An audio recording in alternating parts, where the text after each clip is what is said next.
এটা হচ্ছে একটা সুদের মেশিন। টাকার গবেষক ভাই বলেন তো এই টাকা জিনিসটা কি একটু বুঝান আমারে।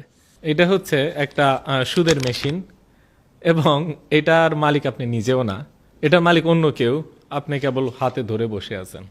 আমরা সকাল থেকে রাত পর্যন্ত এইটার জন্য খাটি, কিন্তু এই জিনিসটা আসলে আমার না। মনে করেন এই যে টাকাটা, এই টাকাটার গায়ে যদি দেখেন আপনারা লেখা যে Bangladesh bank note, Bangladesh bank এই টাকাটা ছাপায়, তারপরে এই টাকাটা সে কি করে, দান খরচ করে না, obviously না। তাহলে এই টাকাটা বাংলাদেশ ব্যাংকের ভল্ট থেকে আপনার হাতে কিভাবে আসলো?